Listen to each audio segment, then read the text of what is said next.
What's up, guys? Welcome back to the channel. Welcome back to the Bianconeri Zone with a good, strong week in the window left. We play on Sunday. That is still important, but not so important right now because there is a big update on Kolo Muani. I'm gonna call it big. There is a Miretti update that I was not expecting, but still can change if a late bid comes in my opinion. Locatelli refusing to leave and Douglas Luiz out of the door. What could that mean for the club? Especially now that Miretti's agent spoke, which is very important when it comes to, for example, O'Reilly, and do we actually need O'Reilly? Before we get into it, as always, smash the like button. Let's get to at least 100 likes on this video. Helps out the channel massively. Subscribe, and let's get into it.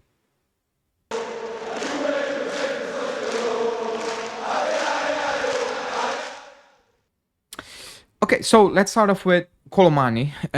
Romano came out and said Kolo Muani is waiting. He's confident. He's saying no to anyone else. He is joining, or he wants to join Juve, and he's just calm. I need to applaud that. And this is not even about the quality of any player. The fact that he is so calm when fans are panicking is amazing. Unless he knows something we do not know. Maybe he knows that PSG told him that deal is gonna get done, but it's gonna go down to the last day of the window because we're gonna squeeze everything out of Juve, and Juve are trying to squeeze out of everything out of this deal.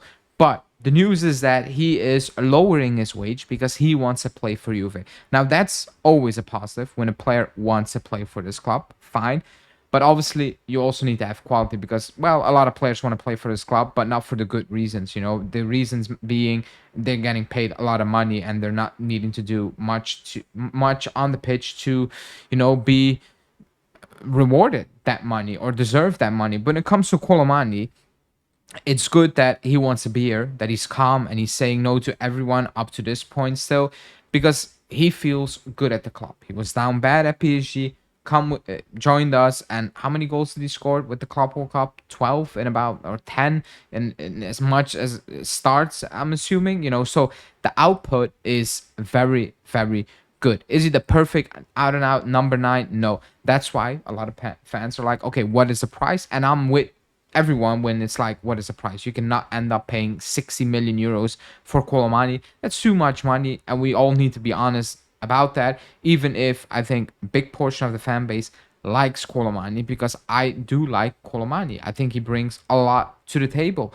I don't think he's a 20-goal season striker, but I don't think David is that. I don't think Yildiz will do that. I don't think Conceição will do that. I think everyone will chip in, or everybody needs to chip in. That's why you cannot pay a premium price for Kolo Muani. But the news is he's waiting, he's calm, so I don't know what to tell you, fans. Stay calm when it comes to Kolo Muani. I guess that's the only thing you can do right now when it comes to Kolo Muani. It feels like that deal, it's getting done. Keep in mind, I'm recording this video just before I'm leaving to work, you know, for work. So it might already be a done deal by now. The other thing I want to talk about is very important, and it's Miretti, and it's Douglas Luiz, it's O'Reilly. Because Miretti's agent came out, and before I get into it, whatever the agent says, if a big offer comes in, big 20 million at the end of the window, the club will sell. I'll keep firm on that. The club will sell. However, his agent came out and he said he will stay at Juve. He decided to stay. He can follow a path like Claudio Marchisio when he returned from the season at Empoli on loan. Fabio joined the club when he was just 9 years old, and he feels a very strong bond with the team. The story is the offers were not good enough, and at that point the club was like, okay, we're just not going to give Miretti away just because we need the money. So that's a positive to begin with. What is interesting is that we moved out Douglas Luiz. Like I said, here's a Douglas Luiz story. He's joined Nottingham Forest. More on that in a second. But we moved out Douglas Luiz right now, and it was always Douglas Luiz is out, we're gonna go for O'Reilly. But now that Miretti is staying, does that make sense?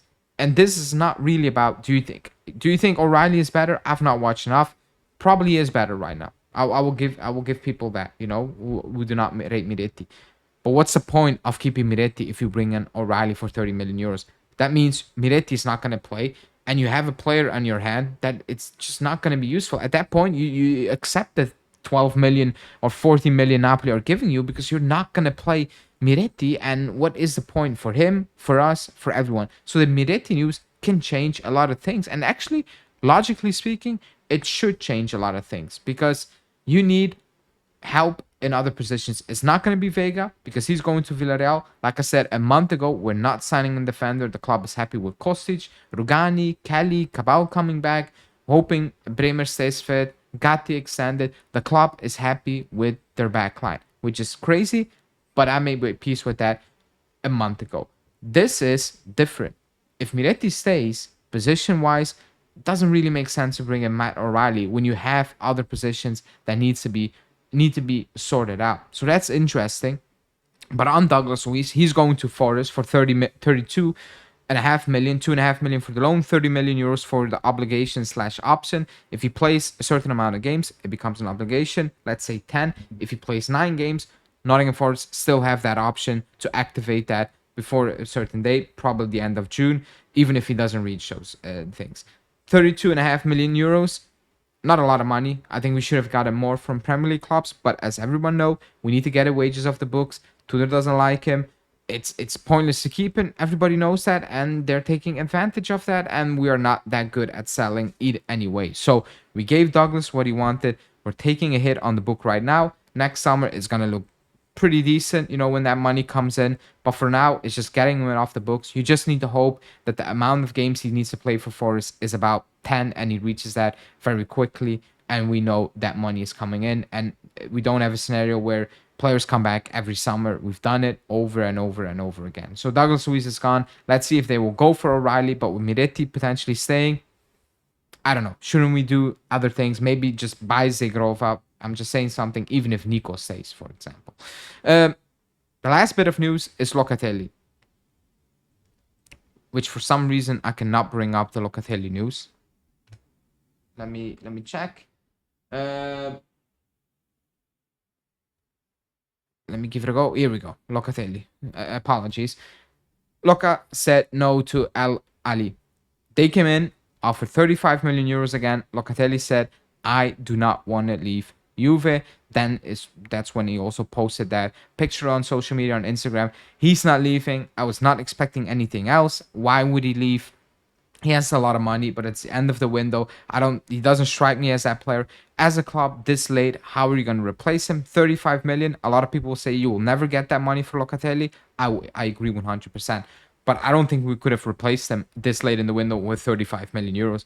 It's a weird situation. If this was early on in the season, in the window, I still don't think he would have gone to the Saudi league. But even if he said yes, you could have replaced him with 35 million. You could have done something. Right now, we're in a situation where it's impossible, in my opinion.